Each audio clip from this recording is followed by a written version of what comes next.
Daf Pebet Amoud Aleph, nous reprenons avec la liste qui semblait être exhaustive des takanot de Yehoshua bin Nun, qui se chiffrait au nombre de 10, comme ça la Gemara nous a dit hier.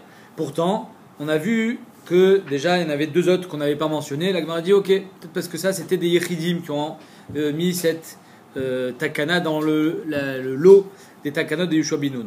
Je reprends donc la première ligne tout en haut, Pebet Amoud Aleph, Véa pourtant. Qui a arrivé à Rabbi Yochanan. Quand Ravin est revenu de Israël, il a dit on Rabbi Yochanan. Chadilan a noté les torses des Chavero. Chadilan a samouch les metzer. C'est un arbre qui est à proximité de la frontière avec ton voisin. Et donc, qui puise aussi ses racines dans le sadé de ton voisin. Donc ça veut dire que finalement, cet arbre n'est pas complètement le fruit de ton sadé. Ou alors, un arbre qui est entièrement chez toi, mais qui penche. Son feuillage penche chez le voisin, mais vive et coré, malgré le fait que les fruits qui sont issus de cet arbre ne sont pas entièrement de ta propriété, c'est pas grave, tu amèneras quand même les bikurim, et tu feras kriyat à parachat bikurim, sur lequel il est marqué que c'est les fruits de la terre que tu m'as donné. Or ici, c'est pas les fruits de la terre que tu m'as donné, étant donné que c'est celle du voisin. Chez Almen, comment ça se fait? Comment ça se fait que Bémet, on a le droit de faire kriyat parachat abikurim, parce que c'est à cette condition que Yehoshua bin Nun a partagé la terre d'Israël au Béné Israël. Donc, c'est-à-dire que le voisin, finalement, il est mévater sur ce que tu lui as pris à travers les racines de ton arbre. Qu'est-ce qu'on voit? On voit encore une takana de Yehoshua bin Nun. Alors pourquoi tu me dis qu'ils sont 10? Et la mantana sarah tanaïn, c'est qui dit qu'il n'y en a que 10? Quel est le Tana qui pense qu'il n'y en a que 10? Chez Itna Yehoshua, Rabbi Yehoshua ben Levi. C'est Rabbi Yehoshua ben Levi. Rav Gevia mi Bekatil. Et d'ailleurs, Rav Gevia de Katil, Matnela Bedia, il enseignait ça bim fourash. Parce que nous, quand on a commencé la Gemara, c'était Daf P Amoud Bet, il me semble. Il y a marqué tout en bas Asarat Naim Itnu Yehoshua. On n'a pas dit que c'était. On n'a pas dit qui était l'auteur de cette memra. Eux, ils disent que il a enseigné Bédia que c'était Rabbi Yehoshua ben Levi. Pourquoi? Parce qu'il y a marqué Rabbi Tanchum Verabi Berias Amre Meshum Zaken Echad. Ils ont dit au nom d'un vieil homme, d'un sage. Et qui est ce Zaken Echad? Manu Rabbi Yehoshua ben Levi. Asarat Naim Itna Yehoshua. Donc c'est mes fourrages que Rabbi Yehoshua ben Levi, à son compte, il y a seulement 10 Tanaïm. Maintenant, il y a d'autres Tanaïm qui pensent qu'il y a d'autres takanot qui pourront porter le chiffre à 13, par exemple. Mais en tout cas, Rabbi Yehoshua ben Levi, lui, pense qu'il n'y en a que 10. Alors, si on a fait maintenant les takanot de Yehoshua bin Nun, les takanot de Yehoshua bin Nun, quand c'était la première entrée en Eretz Israël des Béné Israël, on va maintenant aborder les takanot de Ezra, qui sont des takanot à la deuxième entrée des Béné Israël en Israël, puisque c'est à ce moment-là qu'ils reviennent de leur galout de Babel. C'est pour ça que la Gemara maintenant elle fait les takanot d'Ezra, Asara, takanot, Tiken, Ezra, puisque dans les deux cas, ils sont venus gérer les relations entre nous, et donc les takanot de Yehoshua bin Nun, c'est la première entrée, les takanot de Ezra, c'est la deuxième entrée. Ils sont aussi au chiffre de 10. Asara, takanot, Tiken, Ezra, chez Korin, Bemincha, Beshabbat. On lit Kriyat Torah, Shabbat, Bemincha, Beshabbat, Mincha l'après-midi. Et Korin, Besheni, Bechamishi. On lit le lundi et le jeudi, Kriyat Torah le matin. Vedanin, Besheni ou Bechamishi. Et le Bedin, il y siège le deuxième jour et le cinquième jour, c'est-à-dire le lundi et le jeudi. Le jour où on fait Kriyat Torah, puisque on va voir, c'est ça que la Gemara va dire, c'est les jours où de toute façon les gens viennent écouter Kriyat Torah. Donc, s'ils ont un litige, le Bedin sera ouvert ces jours-là. Ou Mechapsin, Bechamishi. On fait les lessives le cinquième jour. C'est-à-dire jeudi. Pourquoi? L'Irvot Shabbat. Pour que le lendemain, Yom Shishi, on soit libre de toute occupation pour préparer le Shabbat. Bechamishi be Shabbat. Ve'ochlin chum berev Shabbat. Il faut manger de l'ail erev Shabbat. On verra pourquoi tout à l'heure. Shete Isha Mishkemet ve'ofa. Il faut qu'une femme, elle fasse son pain le matin pour pouvoir donner ça directement à Nihim, ce que la Gemara répondra. Ve'shete Isha chogeret besinar. Une femme, elle va pas, elle portera, c'était une sorte de short, de sous-vêtement. Une sorte de Michnasaim qui t'anime Rachidi. La Gemara dira c'est Mishum Tsiniut. Il y en a qui disent c'est Mishum pour pas qu'elle salisse Béchad Vesta, salisse ses habits avec le sang. Chété Isha Chofefet Vetovelet, qu'une femme doit faire une chafifa dans l'eau, se laver et frotter les cheveux, de se peigner les cheveux après avoir lavé pour faire une tvila de la nida pour pas qu'il y ait de chatzitza. Veshiu rochlin machzirin be'ayarot. Et la 10e takana, c'est que les rochlin, les vendeurs ambulants, auront le droit de vendre dans les villes, et c'est-à-dire, c'est la 9e, pardon, que les gens de la ville ne peuvent pas leur empêcher le passage ni l'entrée. Vetiken tvila les baal kirian. Et finalement, la 10e takana, c'est que un baal kiri, quelqu'un qui a eu une shirvat zera, bébia par exemple, il a eu un tashmish avec sa femme, alors il devra aller au mikvé pour pouvoir étudier la Torah ou pour pouvoir prier. On verra ça tout à l'heure. Donc, on commence les 10 takanot. Shiu korin bemincha beshabbat meshum yoshve kranot. Première takana, c'est l'instauration d'une kriyat Torah l'après-midi le Shabbat à mincha chez meshum yoshve kranot. C'est quoi yoshve kranot? C'est des vendeurs, c'est des épiciers, des gens que de toute façon ne venaient pas. Le Shabbat, ils se divertissaient un petit peu comme ils pouvaient. Donc, pour leur occuper le temps, il a instauré kriyat Torah pour les faire venir au Beth Midrash, pour venir étudier la Torah, pour meubler le temps de Shabbat. C'est pour ça que le Shabbat, il y a souvent des shiur Torah à la shul, pour que les gens ne restent pas à la maison à rien faire. Shiur korin besheni ou bechamishi. Il a été metaken de faire kriyat Torah le lundi et le jeudi.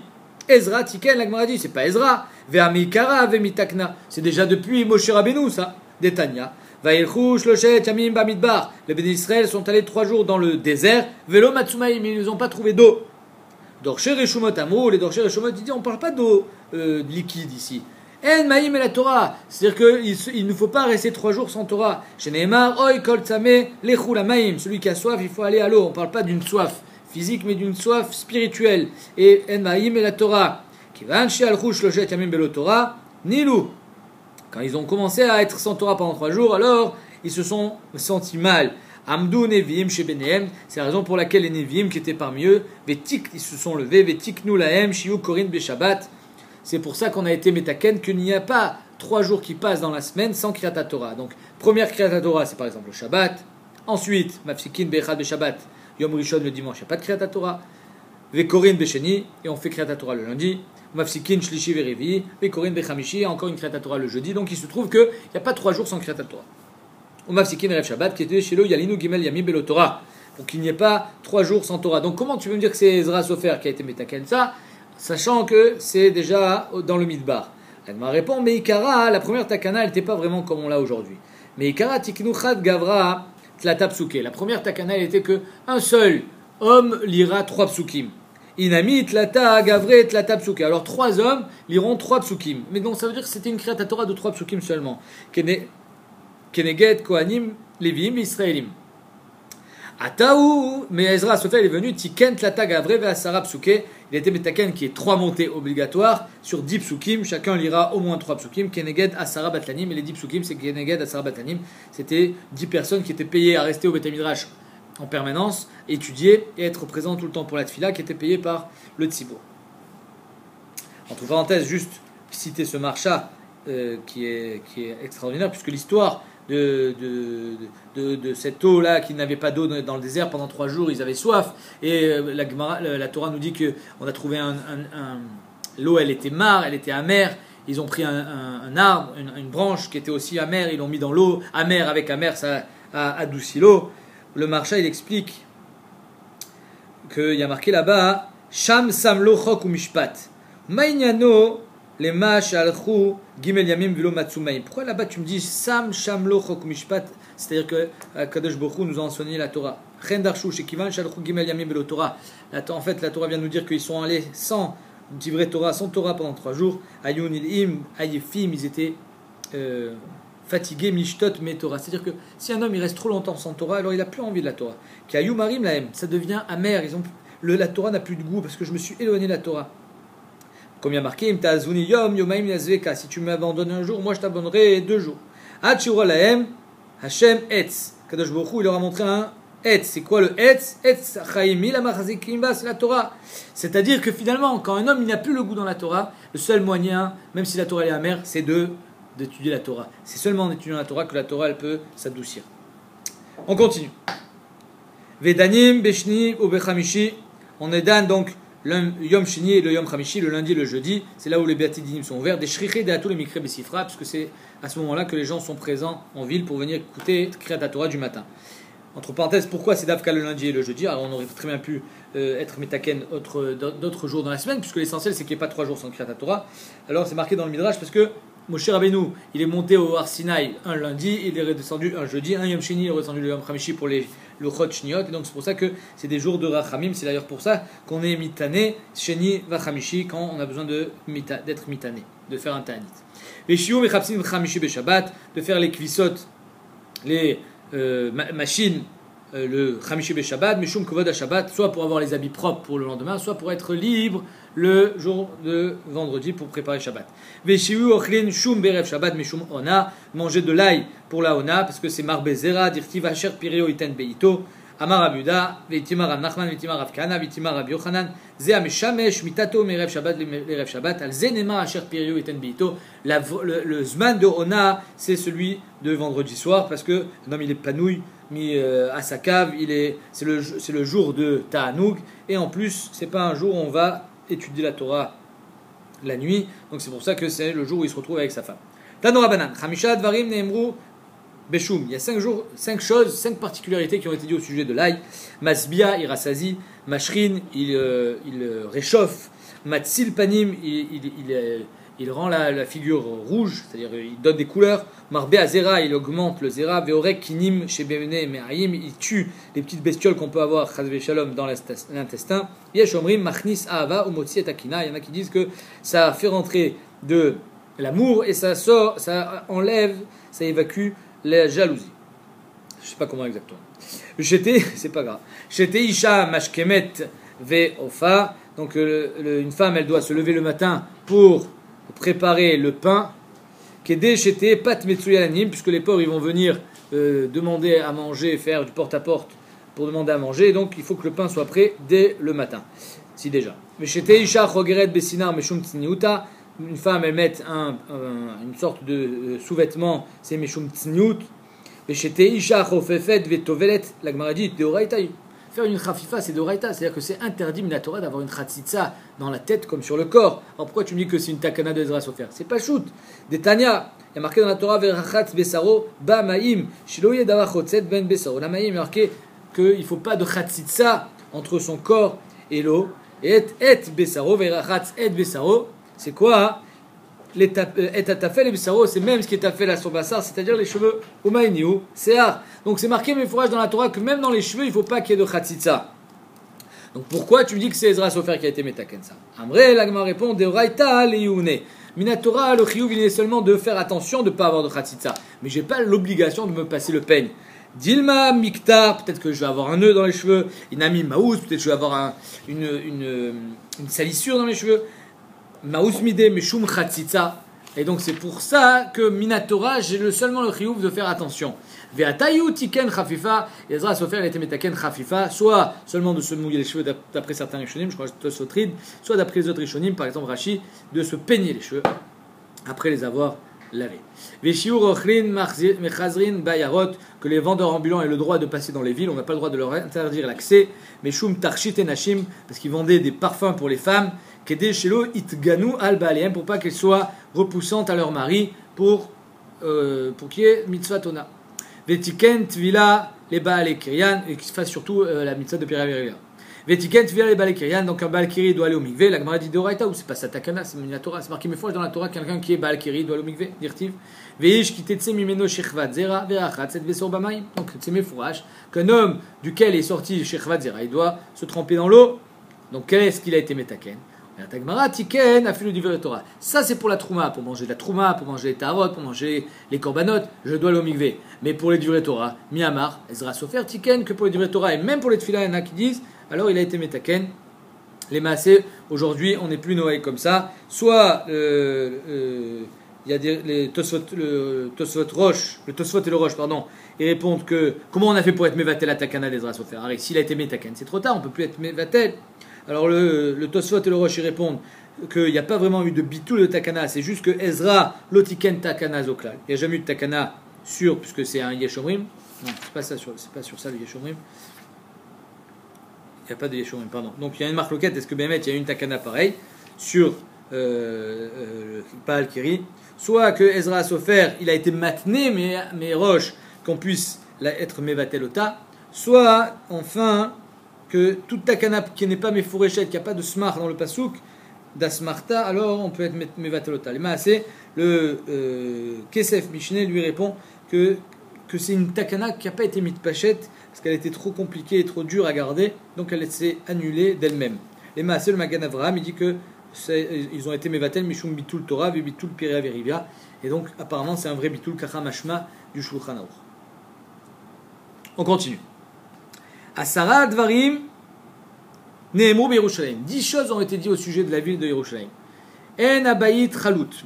Avec quelqu'un qui vend une maison dans une ir arechoma, dans une ville qui est entourée de murailles, il a 1 an pour la racheter. Si au bout d'1 an il n'a pas racheté, il a perdu à vie. C'est-à-dire qu'il n'y a pas de yovel au sujet des maisons qui ont été vendues dans des villes fortifiées. Le yovel c'est seulement dans des champs et dans des villes, des maisons qui ne sont pas dans des villes fortifiées. Mais tout ce qui est vendu dans des villes fortifiées, j'ai 1 an pour la racheter, au bout d'1 an je l'ai perdu. Sauf à Yerushalayim. En abayit chalut. La maison je peux la racheter quand je veux. Si je ne l'ai pas racheté, je la récupérerai au yovel.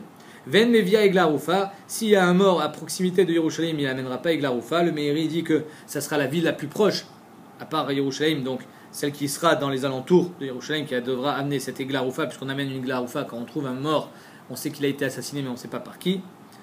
Ve'ena nasit iranidachat, si le rov, chazve shalom, de Yerushalayim sont ovde avodazara, on n'appliquera pas le din de iranidachat, c'est-à-dire qu'on doit évidemment tuer tous les Avodazara, mais de brûler tous les Nechassim, même de ceux qui n'étaient pas Oved Avodazara. Ce din ne s'applique pas à Yerushalayim. Vena metama benegaim, s'il y a des Negaim sur les murs des maisons qui sont à Yerushalayim, il n'y a pas de Tumat Negaim, chose qui n'existe que à Yerushalayim. Ailleurs, Vadaï, il y aura un Tumat Negaim, en tout cas en Israël, Vadaï. Ven motsin bazizin veguzustraot, on n'a pas le droit de faire sortir des mirpesot à Yerushalayim, ou des zizin, c'est des sortes de planches, de poutres plutôt, de poutres de bois qui sortaient du mur dans le Rosh Hashanah, pour éviter que les gens longent le mur et abîment le mur des citoyens. Donc les gens, ils faisaient sortir des sortes de des protège-murs de façon à ce que les gens ils se cognent pas, par exemple les charrettes, les animaux, ils se cognent pas au mur parce que de toute façon il y avait des plots qui sortaient. Donc ça on le fait pas à Yerushalayim. En mosin ba zizin vezustraot et ni des mirpesot. On verra pourquoi. Ven osin ba ashpatot. On ne fait pas de décharge publique à Yerushalayim. Ven osinba kivshonot, ni de sorte d'usine de laquelle s'échappait de la fumée dans laquelle on faisait chauffer le cid. On ne fait pas ça à Yerushalayim. Ven osinba ginot ou par des sottes. On ne fait pas de verger ou de légumier, de jardin potager à Yerushalayim. On verra, parce qu'à cause de la mauvaise odeur, chutz mi ginot vradin, à part des champs, des jardins de roses. Chez Ayou, Memot Anevim, Arishonim, puisqu'il y avait autant de Nivim Rishonim, des champs, des jardins de roses, parce qu'on se servait des roses pour les Bessamim de la Ktoret. Donc on avait besoin. Ven Megadin Batar Negolin, on ne fait pas grandir à Yerushalayim des Tarnégolines dans la rue, on a le droit de les laisser dans son pouillage, mais en tout cas on n'a pas le droit de les laisser dans la rue parce qu'elles vont picorer dans les poubelles et ça risque de faire sortir elles risquent de sortir des shratzim qui sont métamés les tarot, les korbanot, malgré le fait qu'on vient de voir qu'il n'y a pas de poubelle à Yerushalayim, peut-être qu'elles vont aller chercher des poubelles de l'extérieur. Ven malinba, ici on parle bien sûr que de Yerushalayim qui est Iratika. Ven malinba et tamet, on ne laisse pas laisser passer la nuit un mort à Yerushalayim, alors que d'habitude, si c'est pour le kavod du mort, par exemple, attendre ses proches, pour les spédimes, etc., si on ne va pas l'enterrer dans la nuit, ici à Yerushalayim, on n'enterre pas, et d'ailleurs on n'enterre pas à l'intérieur de Yerushalayim, mais on ne laisse pas un mort passer la nuit à Yerushalayim. En abayit chalut, l'agma avait expliqué de chaque chose. En abayit chalut, c'est-à-dire qu'une maison qui a été vendue à Yerushalayim ne sera pas au bout d'un an complètement perdue par son ancien propriétaire, c'est-à-dire qu'il aura toujours la possibilité de la racheter, et s'il n'a pas racheté, elle sera libérée au Yovel, dire-t-il, parce qu'il y a marqué Vekam abayit asherlo choma litzmitut, il y a marqué Vekam abayit asherlo choma litzmitut, c'est-à-dire qu'une maison qui a une choma, alors elle sera à lui à jamais, si tu ne l'as pas rachetée pendant l'année. La connaît à l'acheteur. Auto les dorotav. La connaît auto les dorotav, pardon. Celui qui l'a acheté pour ses générations.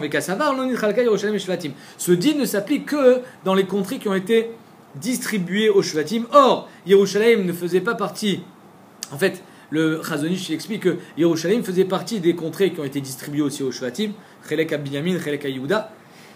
Mais néanmoins, parce qu'ils ne savaient pas où allait construire le Beth Amikdash. Mais néanmoins, une fois qu'on a décidé que Yerushalayim sera la ville qui accueillera le Beth Amikdash, alors il faut que le Beth Amikdash appartienne à tout le clan Israël. S'il doit appartenir à tout le clan Israël, il n'appartient plus à personne. Donc c'est pour ça qu'il n'y a pas le din de Bayit Arechoma. Ve'ena mevia eglarufa, il n'y a pas le din non plus de eglarufa. Dirtiv kimtsa chalal ba'adama asher Hashem elokecha noten lecha l'erishta, vi Yerushalayim non nitchalka l'shvatim, il y a marqué l'erishta. Or, comme Yerushalayim ne fait pas partie de la Yerusha, donc il n'y a pas le din de eglarufa, c'est seulement dans les villes qui ont été distribuées. Ve'ena nasit iranidachat, pareil pour l'Iranidachat, une ville dans laquelle on a fait Avodah Zara, la majorité de la ville a fait Avodah Zara, dirtiv arecha, tes villes hors Yerushalayim, c'est pas tes villes puisque le nitchalka l'shvatim. Ve'ena metama benegaim, la même idée, dirti venatati nega tzarat bebet eretz achuzatrem ve'Yerushalayim lo nitchalka l'shvatim. Que les negaim de la tzarat sont seulement bebet eretz achuzatrem, les maisons du pays que tu as hérité, de ton héritage. Or, comme Yerushalayim appartient à tout le monde, il n'y a pas d'héritage, il n'y a pas ça appartient à aucun chevet, donc c'est pour ça qu'il n'y a pas ni le din des negaim, ni le din de Baté Arechoma, ni le dîme des Egla Arufa, parce que tout ça dépend de Chalukat Haaretz. Ven Motzin Bazizin Veguzutra. Donc on n'a pas le droit de faire sortir des plots du mur pour protéger les murs, ni des mirpeset. Pourquoi? Mipene Oel Atuma, ou Meshum, des Lolotseku, ou les Regalim. Les plots des murs, pour pas que les Regalim ils se fassent mal en passant et se prennent des coups de poutre, et les mirpeset, parce que finalement, si je fais une mirpeset, ça va faire Oel Hamet. S'il y avait une Touma dessous cette mirpeset et les Kohanim passent, alors ils vont être tamés. Donc ça veut dire que même si je fais attention là où je mets les pieds, arrêt, au-dessus, je suis bloqué à cause de la mirpeset. C'est pour ça qu'on n'a pas le droit de faire de mirpeset à Yerushalayim. Ve'en osin ba ashpatot meshum shkatzim. On ne fait pas des grandes décharges à cause des shkatzim, des shkatzim qui viennent pulluler dans les décharges et qu'à leur mort ils sont métamés les tarot et ekdesh, etc. Ve'en bosimba kifshonot meshum kutra. Les kifshonot, c'est comme des usines dans lesquelles on faisait brûler le cid. Ça fait de la fumée. Si ça fait de la fumée, ça va endommager la muraille, même la muraille du Beth Amikdash. Et donc, c'était une ville, c'est pas seulement simple, mais d'une propreté extraordinaire, Yerushalayim. Il fallait que ça soit agréable au maximum. Donc, il n'y avait pas ni de fumée, ni de mauvaises odeurs, ni de poubelles. Ve'anosinba guinot ou par des signes. Il n'y avait pas de verger et pas de jardin potager, mais choum sirra, parce qu'il y a toujours là-bas des mauvaises herbes, il y a toujours des engrais qui sentent mauvais. Il fallait que ça sente bon, il fallait que ça soit un paradis terrestre. Ve'en megadin batar negolin, on ne fait pas grandir des poules. Bien sûr, encore une fois, je répète, des poules qui se baladent toutes seules, mais shum kochim, parce qu'elles vont aller picorer n'importe où et ramener des shratzim. Mais si je les laisse dans un enclos fermé, dans un poulailler, alors là c'est moutar. Ve'en malinba eta met, ça la Gemara dit, pourquoi on n'a pas le droit de laisser passer la nuit à un mort? Gemara. C'est-à-dire que ça c'est une Kabbalah à Yerushalayim qu'on faisait, peut-être qu'il y a du sod là-dedans, on ne laissait pas un mort passer la nuit à Yerushalayim, peut-être à cause de la Kedusha de Yerushalayim. En tout cas, la Gemara ne donne pas de réponse. Gemara, c'est comme ça, Kabbalah. On n'a pas le droit d'élever des cochons, Bechol Makom, c'est-à-dire c'est l'élève d'Afka en Eretz Israël, ni en Bavel, c'est même en Chutz Laaretz. Tanoura Banan, pourquoi? Qu'est-ce qui s'est passé avec le cochon? Alors, pourquoi on n'a pas le droit d'élever des cochons? Mais si je ne le mange pas, quel est le problème? Et bien, il y a un issour sur tous les animaux tmeim, de faire un élevage d'animaux tmeim. Ça, ce issour, finalement, tu dis, c'est seulement quand je vais les manger. Ou quand ils sont omdim les achila, même si je ne vais pas les manger moi, je vais les vendre à un goy pour qu'il le mange lui, ça c'est interdit. Par exemple, qu'est-ce qu'il y a comme animaux chez les goyim qu'on n'a pas le droit de manger? Je sais pas, les élevages de crevettes. Voilà. Les élevages de crevettes, on n'aura pas le droit de faire du business avec. Le cochon, même si c'est pas pour le manger, il y a un interdit. Qu'est-ce qui s'est passé? Tanoura Banan. On va voir l'histoire qui s'est passée avec le cochon. C'est une histoire qu'on connaît puisque ça s'est passé le 17 Tammuz. Keshetzaou bet Hashmonaï et Alze. Les Hashmonaïm, ceux qui ont gagné la guerre contre les Yévanim, à leur victoire, ils se sont imposés comme les rois. Maintenant, à un certain moment, ça a commencé on va dire, il y a eu des perturbations au sein de la famille des Hashmonaïm, et il s'appelait Yochanan, comment il s'appelait? Il y avait donc Matityahu qui était des Hashmonaïm, Matityahu qui était Kohen Gadol, il a eu un fils qui s'appelait Shimon. Et ce Shimon a eu un fils qui s'appelait Yochanan, qui était apparemment aussi Kohen Gadol. Et il y avait ensuite son fils qui s'appelait Alexander, qui s'appelle Urkus Veyanai. Il s'appelait Alexander. Et ce Alexander-là, Mistama qui portait son nom, Midin Alexandre le Grand, puisqu'on sait que Alexandre le Grand a rencontré Shimon Hatzadik. Donc peut-être qu'il s'appelait Alexander, et quand Alexander est mort, c'est sa femme qui a pris la couronne, elle s'appelait Alexandria. Maintenant, à sa mort, c'est ses deux fils qui ont pris les rênes du royaume. Il s'appelait Urkenos et Aristoblus. Maintenant, ces deux fils-là, évidemment, ils se sont disputés la royauté, et Urkenos était à l'intérieur, alors que Aristobulus, lui, était à l'extérieur de Yerushalayim. Donc Urkenos, en quelque sorte, c'est lui qui régnait sur Yerushalayim. Donc la on dit Keshetzaru bet Rashmona ize alze ayu Urkenos mi bifnim Aristobulus mi bachutz. Donc c'était des Kohanim. C'est vrai que Urkenos était aussi Kohen Gadol, en même temps qu'il était roi, et ils se disputaient. Il y avait Aristobulus avait décidé à un moment de faire un siège sur Yerushalayim, et chaque jour les Juifs envoyaient ceux qui étaient à l'intérieur envoyaient un sac plein d'argent de Kupat Alishka pour pouvoir acheter le tamid, puisqu'ils n'avaient pas le droit de sortir, ils ne pouvaient pas sortir, et eux leur envoyaient un animal pour faire le korban. De l'argent, donc des pièces d'or, et ils leur envoyaient un korban tamid, un keves pour pouvoir faire le korban. Ayasham zaken echad. Et là-bas, parmi ceux qui étaient à l'intérieur, il y avait un vieil homme. Shaya makir be chokhmat Yevanit. Il faut savoir que Aristobulus, il a demandé aux Yevanim de venir l'aider dans le siège sur Yerushalayim. Donc en fait, c'était les Yevanim qui étaient autour, et c'était les Yevanim qui les alimentaient en korbanot. Contrepartie donc de cet argent.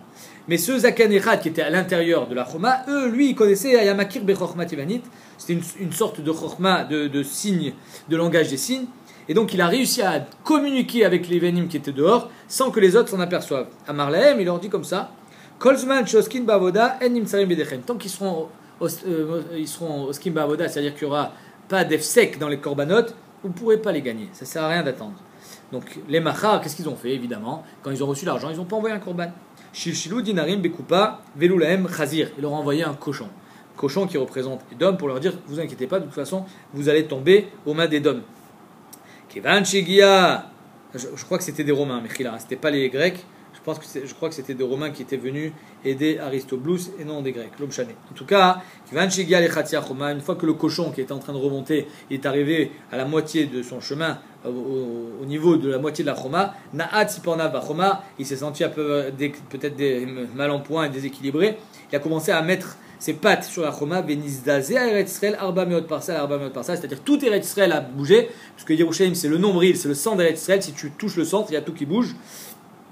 Et pourquoi? Parce que l'animal qui représente Edom, l'animal tamé du cochon, qui était en contact avec la muraille de Yerushalayim, ça a provoqué un tremblement de terre gigantesque.